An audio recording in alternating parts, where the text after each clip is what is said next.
1 kilo mutton வாங்கிக்கலாம். அதை நல்லா 2-3 டைம் கழுவி இந்த மாதிரி எடுத்து வச்சிடலாம். ஒரு குக்கரில் மட்டன் போட்டு உப்பு, கரம் மசாலா, கொத்தமல்லி, புதினா போட்டு ஒரு 3 விசில் வர்ற அளவுக்கு பாயில் பண்ணிக்கலாம். பிரியாணி செய்கிறதுக்காக அடுப்பில் ஒரு தேக்ஸா வச்சு பட்டை, கிராம்பு, ஏலக்காய், பிரியாணி இலை, சோம்பு எல்லாம் போட்டு ஃப்ரை பண்ணிக்கலாம். அது ஃப்ரை பண்ணதுக்கப்புறம் ஒரு 6 பச்சை மிளகாயும் அது கூட சேர்ந்து ஃப்ரை பண்ணிடலாம். ஒரு 4 வெங்காயம் வெட்டி வச்சதும் கூடயே சேர்த்து ஃப்ரை பண்ணிடலாம்.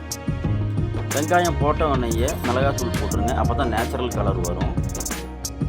வெங்காயம் சீக்கிரம் ஃப்ரை பண்ணுறதுக்காக கொஞ்சோண்டு கல் உப்பு போட்டு நல்லா ஃப்ரை பண்ணிடலாம்.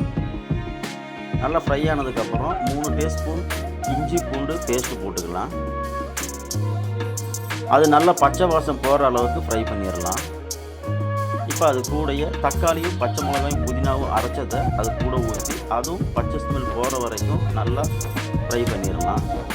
மல்லித்தூள், கரம் மசாலா, பட்டை, கிராம்பு, ஏலக்காய் அரைச்சது, மட்டன் மசாலா சேர்த்து அதையும் நல்லா ஃப்ரை பண்ணிடலாம்.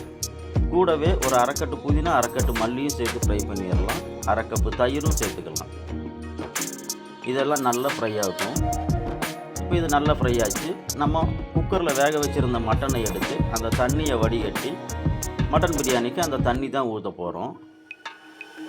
இப்படி வடிகட்டி எடுத்துடலாம். இப்போ அந்த தண்ணியை அதில் ஊற்றிடலாம். ஒரு கிலோ ரைஸுக்கு 1.5 லிட்டர் தண்ணி வீதம் ஊற்றிக்குங்க. கூடவே ஒரு எலுமிச்சம்பழத்தையும் புழிஞ்சிக்குங்க.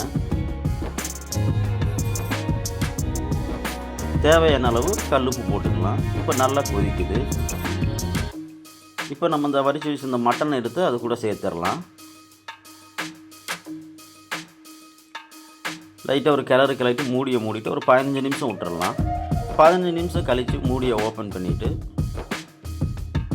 நம்ம எடுத்து வச்சுருக்கிற 1 கிலோ பிரியாணி ரைஸை அதில் போட்டுடலாம். போட்டு ரைஸ் உடையாத மாதிரி மெதுவாக கிளறி விடலாம்.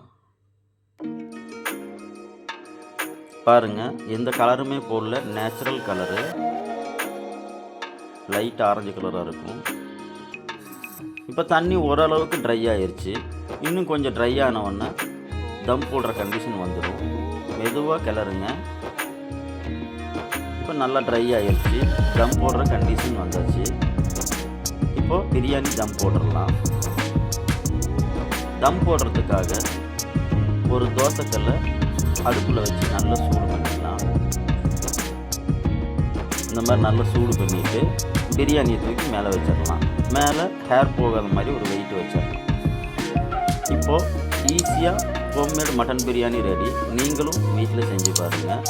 20 நிமிஷத்தில் செய்யலாம். குயிக்காக நல்ல டேஸ்ட்டாக இருக்கும். சிம்பிளாக பண்ணுறது. ஓகே, பாய்.